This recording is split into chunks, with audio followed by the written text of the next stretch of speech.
Tadi saudara moderator ada yang kurang, bahwa yang takut dengan saya Wahabi, Syiah, dan Hizbut Tahrir.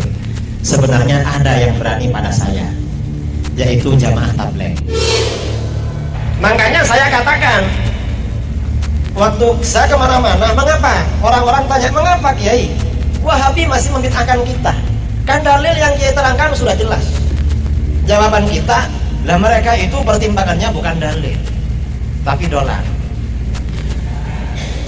Kalau kita ini kan beragama sesuai dengan dalil, kalau mereka itu beragama sesuai dengan dolar. Wad dolar afdal minad dalil.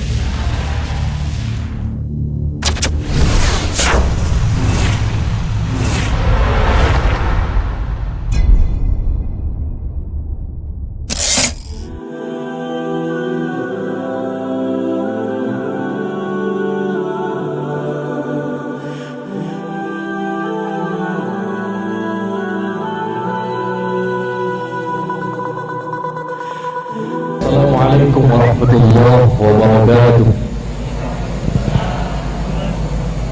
Alhamdulillah, wassalatu wassalamu ala rasulillah Sayyidina Muhammad ibn Abdillah wa ala alihi wa sahbihi wa wala hamdallah. Hadratal Qur'an al-Fadil, para alim ulama, para kiai, para gus, para neng.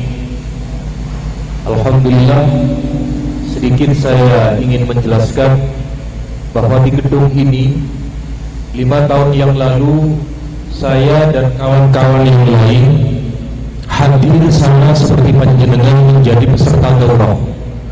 Saat itu pematerinya adalah kiai-kiai kita, Kiai Abdurrahman Nafis, Kiai Muhyiddin, Ustaz Idrus dan lain sebagainya. Berlalu dari 5 tahun, alhamdulillah berkembang banyak sekali orang-orang yang ahli di bidang masalah aswaja.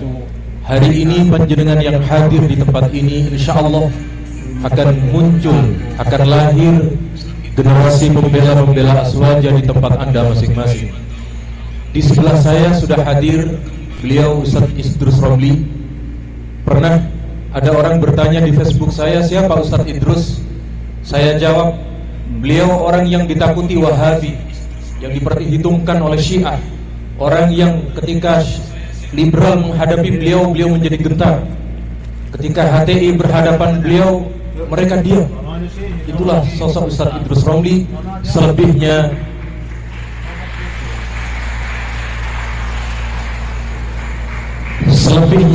wa huwa ghaniyun 'anil syarhi. Falyatafaddal.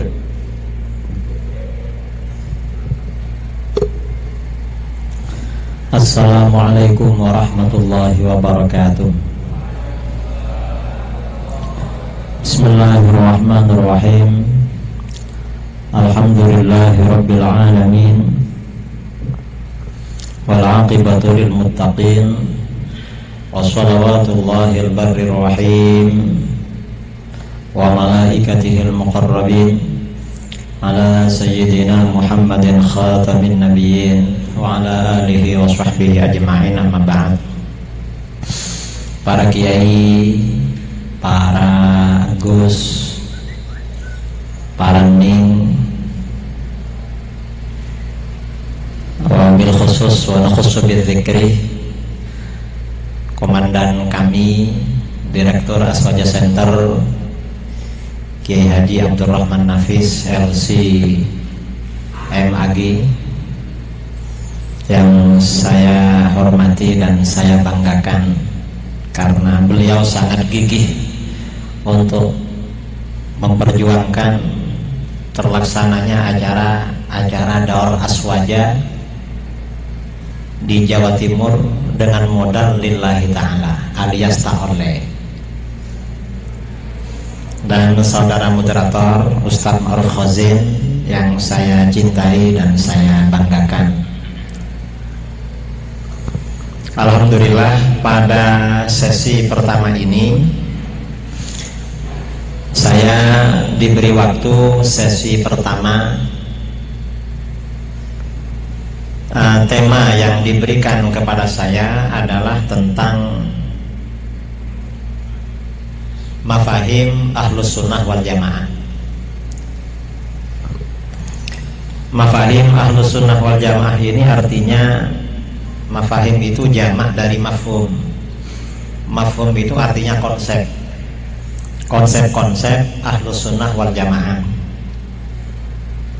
Ini yang akan kita bicarakan. Tapi saya tidak akan membicarakan mafahim Ahlus Sunnah wal Jamaah secara menyeluruh, karena ini hanya daurah aswaja ini hanya sebagai simbol untuk mengembalikan semangat perjuangan para kiai, para gus, para ning ke ranah Ahlus Sunnah wal Jamaah. Saya kira semua yang hadir di sini mantap kepada Ahlus Sunnah wal Jamaah. Tadi saudara moderator ada yang kurang, bahwa yang takut dengan saya Wahabi, Syiah dan Hizbut Tahrir. Sebenarnya ada yang berani pada saya, yaitu Jamaah Tabligh. Kalau Jamaah Tabligh itu berani. Kemarin malam minggu saya mengisi di Masjid Raya di Peraya, Lombok Tengah. Habis ceramah Ahlus Sunnah wal Jamaah, ada Jamaah Tabligh menghampiri saya kumpulan. Pak Kiai, bagaimana hukumnya mencukur jenggot dan merawat kumis? Saya bilang, yang sunnah itu jenggot dirawat, kumis dicukur. Pak Kiai kok dibalik katanya? Ya ini alasannya tradisi. Langsung lah, berarti Pak Kiai bohong kalau begitu. Kabura maqtan 'indallah an taqulu ma la taf'alun. Langsung didalilkan. Padahal kan jadi memang ada ya kelompok-kelompok yang juga perlu kita sikapi, menganggap orang meninggalkan perkara sunnah itu dianggap kemungkaran yang besar, seakan-akan melakukan perbuatan haram. Padahal orang melakukan perkara makruh itu kan tidak mazmum fi syar'i, tidak tercela. Tidak tercela secara syara. Cuma Jamaah Tabligh ini termasuk kelompok yang hulu. Jenggot ini kan hanya persoalan sunnah. Memang nggak bisa dikatakan hanya sunnah ya jenggot. Tetapi kan orang meninggalkan jenggot ini kan banyak tujuan. Dan orang meninggalkan sunnah itu sejak masa Rasulullah itu sudah ada. Dalam perang Khaybar ada seorang sahabat Sayyidina Qatadah kena senjata. Akhirnya matanya yang sebelah jatuh. Datang menghadap Rasulullah. Rasulullah, tolong kembalikan ini. Lalu kata Rasulullah, sudah, kamu terima saja. Walakal jannah, kamu nanti masuk surga. Ternyata kata Sayyidina Qatadah, Rasulullah, surga itu memang impian setiap orang. Cuma kalau ini tidak kembali lagi, saya tidak bisa kawin lagi. Saya ini kalau ada wanita cantik, pasti saya lamar, saya kawin lagi. Kalau ini tidak ada, mereka tidak mau. Tolong kembalikan. Oleh Rasulullah dikembalikan. Coba ada Wahabi kan pasti, ada Jamaah Tabligh pasti dimarahi. Sayyidina Qatadah. Ini juga walaupun tidak bahaya, tetapi ini juga perlu diberikan mafahim, konsep pemahaman tentang konsep-konsep tentang Ahlus Sunnah wal Jamaah. Nah, sekarang di Indonesia tantangan yang dihadapi oleh Ahlus Sunnah wal Jamaah ini sangat banyak. Belum lagi yang tantangan ya dari perundang-undangan negara yang kadang memang tidak memihak terhadap Ahlus Sunnah wal Jamaah. Regulasi sebagian daerah yang tidak memihak terhadap aswaja. Belum lagi seperti itu. Kemudian aliran-aliran juga semakin banyak macamnya. Apakah aliran yang memang lahir dari daerah masing-masing, aliran lokal, maupun aliran-aliran transnasional. Jadi kalau saya lihat aliran-aliran yang berkembang di Indonesia ini, ada aliran nasional ya.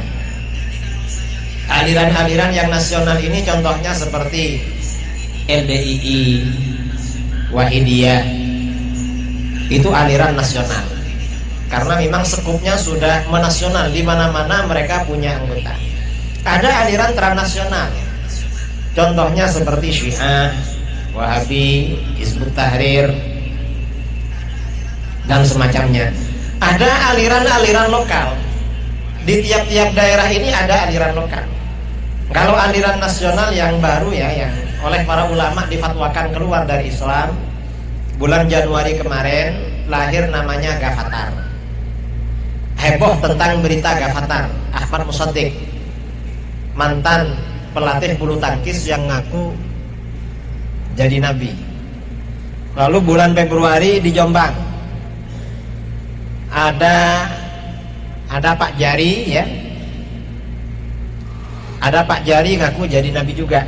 Terus setelah itu di Lombok Timur ada orang namanya Pak Tugimin ngaku jadi nabi, bahkan ngaku jadi ketuanya, pimpinannya para nabi. Namanya Pak Tugimin. Memang orang Jawa, aslinya orang Jawa, cuma sekarang tinggal di Lombok.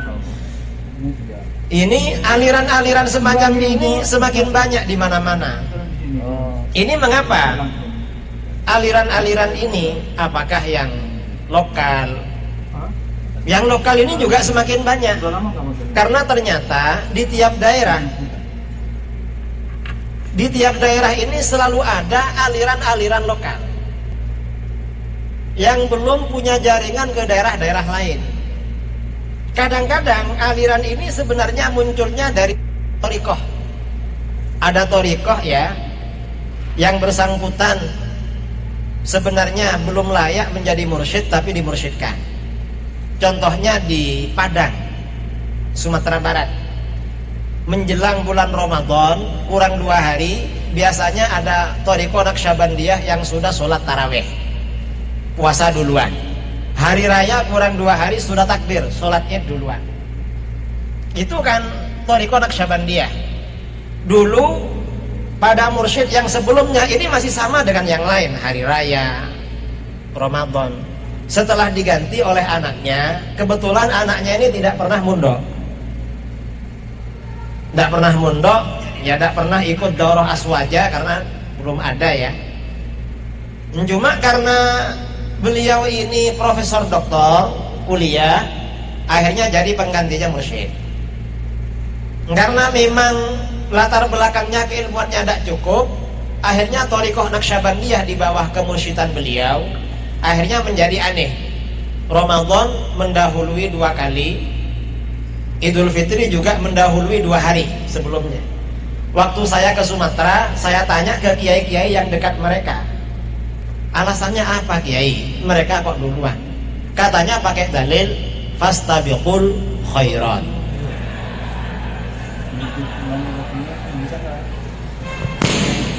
Jadi dalilnya fastabiqul khairat, duluan. Jadi duluan apa? Berlomba-lomba dalam kebaikan. Jadi sudah duluan dalam kebaikan itu. Nah, aliran-aliran yang menyimpang di Indonesia, aliran-aliran lokal ini, cara berdalil seperti ini memang. Caranya berdalil seperti fastabiqul khairat ini. Ini kemarin saya didatangi beberapa orang ke rumah saya, melaporkan ada aliran baru di daerah saya di Jember. Ada aliran namanya Iqra' binafsik. Di Puger itu ada pulau, di tengah pulau kecil itu ada tempat rekreasi, namanya Pulau Kucur. Di sana ada kolam renang, tempat rekreasi juga. Kelompok Iqra' binafsik ini setiap malam Jumat Legi bersama jamaahnya, laki-laki perempuan, jam 12 malam ke atas wiritan di kolam. Dari atas ditutup. Saya suruh tanya ke orang-orang saya, coba tanyakan mengapa wiritannya kok harus di kolam dan laki perempuan lagi, dan ditutup dari atas. Katanya biar mujahadahnya luar biasa. Jadi biar apa namanya, kalau rasa dingin ini kan tambah semangat untuk teruji semangatnya untuk wiritan enggak. Nah, kalau wiritan di kamar, apalagi sambil pakai selimut kan enak, itu di air ujiannya. Tapi kok laki perempuan yang kumpul? Nah, coba cuma laki-laki yang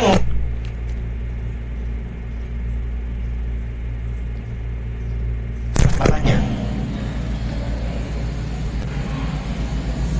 Nah, aliran-aliran semacam ini itu punya dalil, walaupun antara dalil dengan yang didalilkan itu tidak cocok, tidak pernah nyambung. Nah, ini mengapa aliran-aliran semacam ini banyak bermunculan? Ternyata setelah kita selidiki, di daerah-daerah itu memang sudah tidak ada tokoh-tokoh harismatik, para kiai yang alim, para kiai yang benar-benar mengerti ilmu agama di daerah-daerah itu sudah tidak ada. Akhirnya bermunculan kelompok-kelompok semacam ini. Nah, ini kita pentingnya mengadakan acara daurah internasional, mengembalikan para ulama, para gus dan para ning ke ranah ahlus sunnah wal jamaah, memperjuangkan ahlus sunnah wal jamaah secara bersama-sama. Kita ini saya kira sudah waktunya di daerah ini ya, para kiai, para ustadz untuk ceramah ini sudah waktunya tidak menunggu untuk diundang, tetapi juga perlu membuat rutinan di daerah-daerah, di mana daerah-daerah minus kita buat rutinan. Nanti ada ustadz-ustadz, kiai-kiai kita kirim ke sana. Saya kira sudah waktunya seperti itu, karena kita ini sudah semakin kecolongan. Ini belum lagi kelompok-kelompok ya, kelompok-kelompok transnasional yang memang punya dana yang sangat kuat seperti Wahabi. Wahabi ini sekarang gangguannya kepada kita semakin luar biasa, dan ini sudah merata hampir di mana-mana, mulai dari Sabang sampai Merauke. Mereka ini punya tim yang dikirim ke sana, dan ustadz-ustadz Wahabi ini memang gajinya mahal. Karena laporan dari mantan-mantan mereka, saya beberapa kali waktu ngisi ke Bogor, waktu ngisi di Bekasi, di tempat lain, mantan-mantan Ustadz Wahabi laporan ke saya. Saya tahu, Kiai, gajinya Ustadz Wahabi tiap bulan tahu berapa? $1.500. Loh, sampean kok tahu? Saya dulu mantan Ustadz Wahabi. Jadi saya coba menjadi dai mereka. Satu bulan itu $1.500, lumayan Kiai. Kalau sekarang kan 20 juta lebih. Seandainya punya istri 4, itu lebih dari cukup.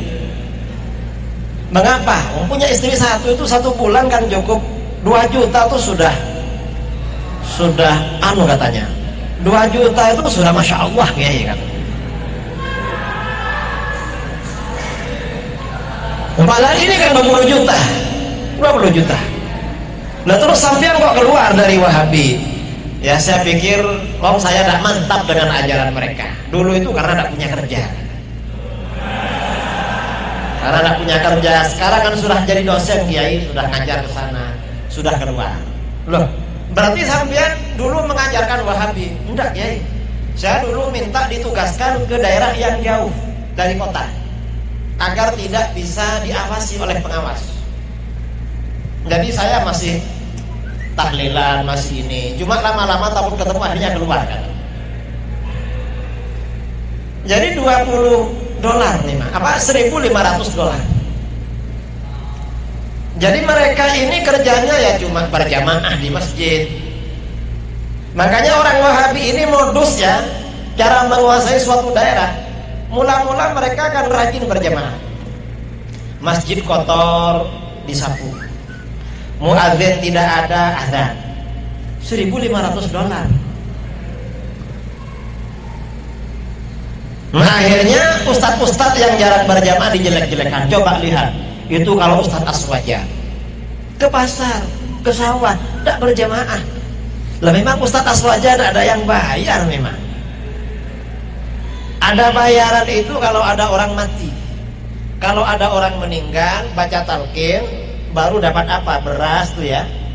Saya kalau ada tetangga meninggal lalu baca talqin kan biasanya dihantarkan beras kan, kata orang Madura sortana, apa saja beras, gedang, nyiur itu kan menunggu orang mati gajinya itu memang.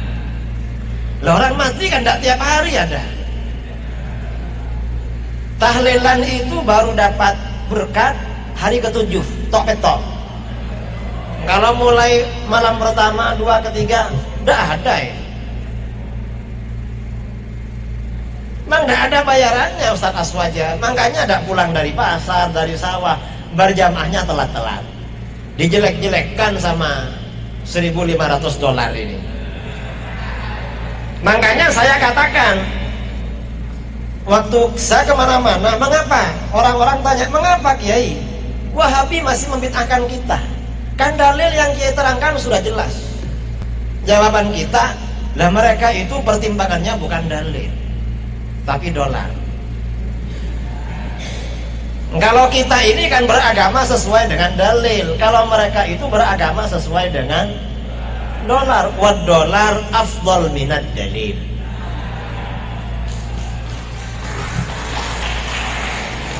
Jadi masalah itu ini, dan sekarang ya yang saya juga menjadi miris, aliran-aliran ini ideologinya sudah berpengaruh terhadap sebagian orang NU. Orangnya masih NU, kadang masih pengurus NU.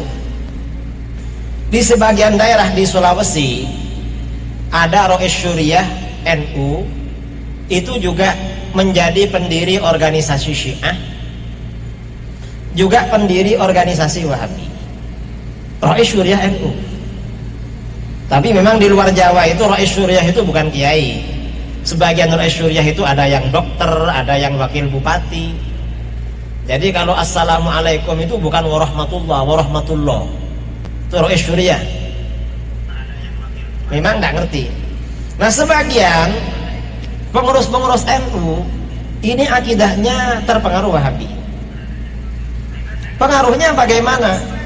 Ada yang relativis, artinya NU ini benar, Wahabi juga benar. Perbedaan kita dengan Wahabi ini oleh sebagian masyarakat kita ini dianggap perbedaan yang ringan-ringan saja, sama dengan perbedaan Hanafi dan Syafi'i. Ada yang begitu. Tapi orang ini akidahnya masih NU, artinya dia masih wujud qidam baqo, tahlilan, tapi tidak menyalahkan Wahabi. Dan ini banyak. Nah, kelompok yang semacam ini berbahaya, karena sedikit ada persoalan bisa pindah. Sama saja dengan NU. Ini sudah banyak. Sebagian anak-anaknya sudah disekolahkan ke lembaga-lembaga dan pesantrennya Wahabi. Yang orang semacam ini. Ini yang terjadi di daerah saya di Jember. Yang kedua, orang yang terpengaruh dengan Wahabi ini artinya memang akidahnya memang sudah Wahabi, tapi masih NU. Artinya masih tahlilan, masih ini. Cuma secara akidah sudah tidak Asy'ariyah, sudah tidak Ahlus Sunnah wal Jamaah. Ini banyak terjadi. Kadang-kadang mungkin karena mereka ini sering nonton TV Roja, akhirnya mereka pola pikirnya itu Wahabi. Kalau berdialog, kamu gimana kalau ada persoalan? Ya terserah yang ada di langit, terserah Tuhan yang ada di langit. Padahal kalau Ahlus Sunnah ini kan qiyamuhu binafsihi, Allah tidak bertempat, tapi ini sudah mengatakan Tuhan ada di langit. Kadang lebih halus lagi, terserah yang ada di atas. Kadang tangannya sambil nunjuk yang ada di atas. Lah atas jadi emah. Bumi ini kan bulat secara teori. Semuanya kan atas dan di atasnya bumi. Apa Tuhan itu seperti bola melingkar ke bumi? Kan enggak. Ada orang-orang Ahlus Sunnah seperti itu. Kadang-kadang ini sudah menjadi guru di sekolah ma'arif. Kadang-kadang seperti itu. Ini sering saya jumpai di daerah-daerah. Ya ini gara-gara pengaruh pengaruh dari Roja TV, TV Wisol, ini dan lain sebagainya. Karena pengaruh TV-TV ini. Karena memang kita Aswaja ini punya TV Aswaja TV. Cuma Aswaja TV itu kadang yang ditampilkan kan liberal kadang. Kadang Jalaluddin Rahmat juga ceramah di Aswaja TV. Akhirnya orang-orang ini kan jadi termakan dengan berita dari media-media Wahabilah itu, yang Aswaja TV menerima liberal, menerima Syiah. Akhirnya mereka beralih ke acara-acara TV Wahabi seperti Wisal, Raja TV dan lain sebagainya. Dan kemudian kemasan acara di TV-TV mereka kelihatannya lebih menarik, lebih islami daripada TV-TV Aswaja. Saya dulu pernah ditelepon oleh seorang warga NU dari Jombang. Saya angkat, ada apa? Gus, kenapa TV 9 itu iklannya ada yang tidak menutup aurat? Dulu kan pernah ada iklan alat olahraga itu. Alat olahraga itu ya, kan yang perempuan kan orang bule, orang barat. Saya jawab, itu kan orang bule, bukan orang Islam. Nah kalau orang bule ya begitu. Tapi kok iklannya masuk TV 9? Saya bilang, TV 9 itu tidak punya uang, memang harus dari sana katanya. Ya sudahlah, carikan yang lain lah, jangan itu katanya. Memang pernah. Nah kalau Wahabi ini memang danyanya luar biasa, sangat kuat. Mereka ini tidak perlu dari dari sponsor. Di Jember itu ada sekolah tinggi di Rosa Islamiyah Imam Syafi'i, tapi ajarannya anti Imam Syafi'i, yang punya Wahabi. Di sekitar kota setiap ada tanah dijual langsung cash sama lembaga Wahabi. Mereka ini memang dananya luar biasa. NU ini kan memang tidak punya dana. Nah ini saya kira penting ya, kita ini membangun kesadaran mafahim ahlus sunnah wal jamaah. Karena semuanya ini akan berjalan dengan baik apabila mafahim ahlus sunnah wal jamaah bisa kita kemas sebaik-baiknya, bisa kita sampaikan kepada masyarakat, terutama tokoh-tokoh. Karena adanya kelompok-kelompok yang menyimpang ini di daerah-daerah, itu terutama di daerah-daerah di mana orang-orang yang ditokohkan sudah tidak peduli dengan munculnya aliran-aliran baru. Mengapa tidak peduli? Orang-orang yang ditokohkan di daerah-daerah tidak mengerti persoalan itu. Karenanya ini menjadi tugas kita bersama. Daurah Aswaja ini nanti harus kita lakukan sampai ke tingkat ranting. Dan tidak perlu kepada masyarakat.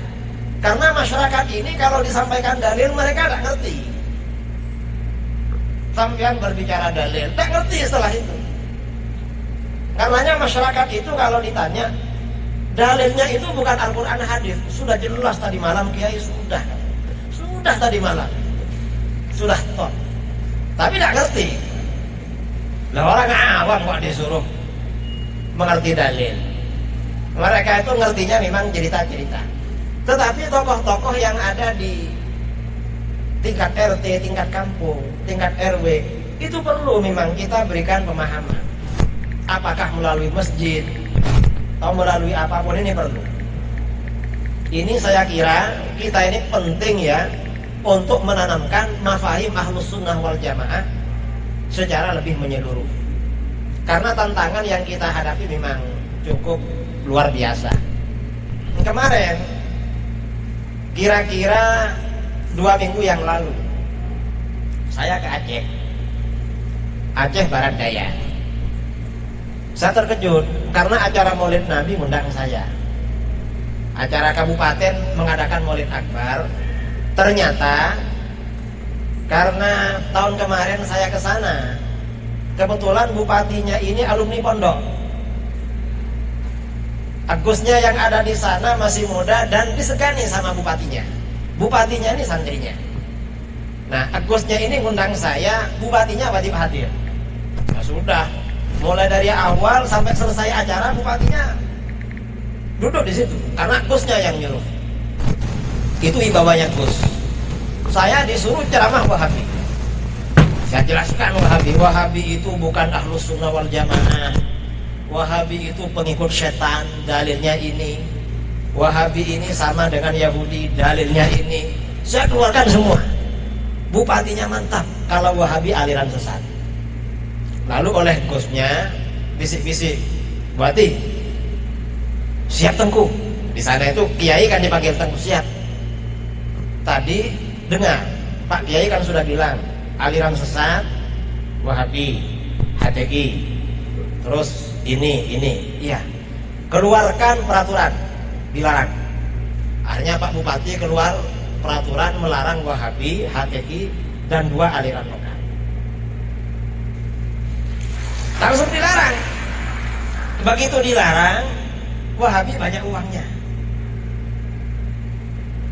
Wahabi, HTI gabung, mem-PT UNK peraturan ini ke Jakarta. Di PT UNK karena keluar bentuk peraturan. Akhirnya kemarin saya diundang lagi, suruh ceramah lagi. Acaranya Maulid Nabi. Karena namanya acara Maulid Nabi kan, masa acara Maulid bicara Wahabi kan sudah kan. Kalau Maulid itu ya tentang kelahiran Rasulullah. Rasulullah itu seperti apa, syaratnya para nabi itu apa saja. Karena kebetulan isu-isu kemarin yang aktual kan tentang Ghafatar dan Pak Jari. Saya menerangkan tentang sifat wajib para nabi. Sifat wajib para nabi kalau secara akli ada 4. Siddiq, amanah, tabligh, fatonah. Tapi kalau secara syar'i lebih dari itu. Lebih dari 8. Yang pertama, para nabi itu syarat yang pertama ayyakuna akmalan nas khulqan. Harus orang yang paling sempurna secara fisik. Tidak ada nabi itu fisiknya jelek, hitam, pendek, perutnya ke depan, tidak ada. Nabi itu semuanya ganteng. Karenanya di dalam hadis riwayat At-Tirmidzi, Rasulullah SAW bersabda, "Ma ba'atsallahu nabiyyan illa hasanal wajhi hasanas saut." Allah tidak pernah mengutus seorang nabi kecuali wajahnya tampan, suaranya juga bagus. Wa kana nabiyyukum ahsanahum wajhan wa ahsanahum sautan. Akhirnya orang-orang tertarik. Saya bicara Maulid sampai selesai. Waktunya mepet, selesai. Gusnya tidak puas. Karena Gusnya belum puas, saya ditahan, tidak boleh pulang. Kiai jangan pulang dulu katanya. Kenapa? Saya masih kurang. Kenapa? Tadi memang Maulid Nabi, tapi Kiai nyebut Wahabi kurang. Akhirnya saya diminta mengisi kuliah malam khusus bicara Wahabi. Saya minta, Wahabi di sini apa saja pendapatnya? Sampaikan. Sudah bicara Wahabi. Ternyata ya cerita tentang di PT UNK itu. Nah sekarang kawan-kawan Aswaja di sana sedang mengumpulkan dalil-dalil Ahlus Sunnah wal Jamaah bahwa bupati berhak melarang Wahabi. Karena Gusnya ini wibawa. Pernah ada rakyat di sana, ada acara pernikahan mendatangkan orkes dangdut. Gusnya masih ada di luar kota. Gusnya dengar, bupatinya ditelepon, tolong di stop itu, langsung dihentikan. Ini pentingnya kewibawaan Gus. Karenanya pada hari ini kita mengadakan acara daurah Aswaja untuk Gawagis dan Nawaning. Karena Gus ini biasanya kalau berbicara kepada orang-orang penting langsung didengar.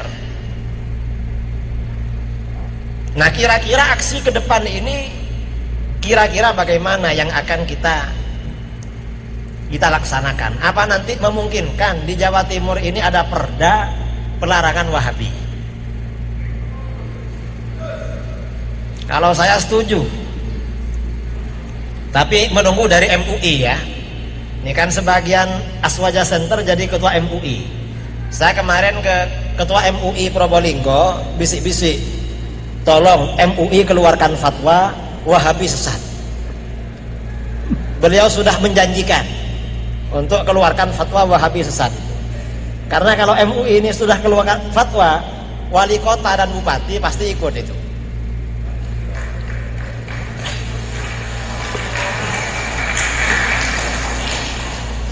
Nah, ini saya kira beberapa poin yang perlu saya sampaikan kepada para peserta. Setelah ini nanti Kiai Marzuki Mustamar yang akan berbicara kepada kita. Saya memang tidak membicarakan dalil-dalil karena saya lihat yang hadir di depan saya ini sering ketemu saya. Atau di PWNU, apa di daerah-daerah banyak yang ketemu. Tapi kalau memang ada hal-hal yang ingin ditanyakan, silahkan. Waktu saya kembalikan kepada moderator. Kurang lebihnya wal afu minkum. Assalamualaikum warahmatullahi wabarakatuh.